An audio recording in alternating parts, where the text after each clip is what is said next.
brought you by Silver Pumps and Motors. Top quality और consistent performance के लिए सिर्फ सिल्वर पंप्स नाम याद रखना। కూటమి ప్రభుత్వం విద్యార్థుల సమస్యలను పట్టించుకోవటం లేదని విమర్శలకు దిగింది వైసీపీ. ప్రభుత్వం ఫీ రీఎంబర్స్మెంట్ బకాయిలు చెల్లించకపోవడంతో కాలేజీలు విద్యార్థులను వేధిస్తున్నాయని ఆరోపించింది.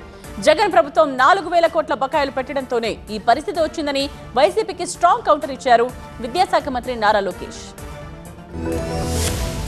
ఆంధ్రప్రదేశ్లో ఫీజు రియంబర్స్మెంట్ పై వైసీపీ టీడీపీ మధ్య పంచాయతీ నడుస్తోంది. కూటమి ప్రభుత్వం అధికారంలోకి వచ్చినప్పటి నుంచి విద్యార్థులకు ఫీజు రియంబర్స్మెంట్, వసతి దీవెన నిధులు చెల్లించకుండా ఇబ్బందులు పెడుతోందని వైసీపీ గత కొంతకాలంగా విమర్శలు చేస్తోంది. ఈ నెల 12న రాష్ట్ర వ్యాప్తంగా యువత పోరు పేరుతో విద్యార్థుల సమస్యలపై ఆందోళన చేపట్టింది. ప్రభుత్వం విద్యార్థుల సమస్యలు వెంటనే పరిష్కరించాలని కలెక్టర్లను కలిసి వినతిపత్రాలు సమర్పించింది.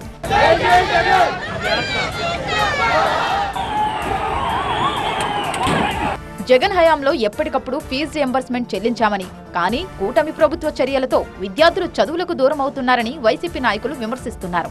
ఇప్పటి వరకు 9 నెలల కాలంలో దళితులకు మరి చదువులు ముందుకు సాగనీయలేదు. ఈ కార్యక్రమాలు ఫీ రియంబర్స్మెంట్లు కానివ్వండి, విద్యా జీవన, జగనన్న వసతి జీవన ఏం దాని గురించి మాట్లాడలేదు. ఆరోగ్య భద్రత లేకుండా పోయింది.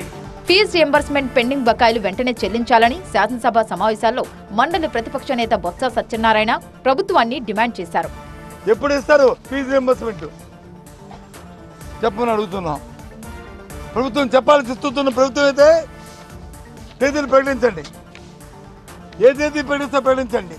అయితే విద్యార్థుల ఇబ్బందులకు వైసీపీనే కారణమని, గత ప్రభుత్వం 4,271 కోట్ల రూపాయల ఫీజు రియంబర్స్మెంట్ బకాయిలు పెట్టిందని మంత్రి లోకేష్ వైసీపీకి అసెంబ్లీ సమావేశాల్లో కౌంటర్ ఇచ్చారు.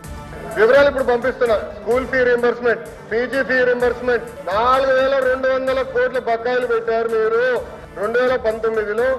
ఆనాటి ప్రభుత్వం ఏదైతే బకాయిలు పెట్టారో మీరు ఎప్పుడు చెల్లించారండి? 16 నెలల తర్వాత చెల్లించారు. ప్రభుత్వం వచ్చి 10 నెలలు చెల్లిస్తాను నేను చెప్పా. హౌస్ సాక్షిగా నేను హామీ ఇచ్చా. ప్రభుత్వం తాజాగా ఫీజు రియంబర్స్మెంట్ బకాయిల చెల్లింపు కోసం 600 కోట్ల రూపాయల నిధులు విడుదల చేసింది.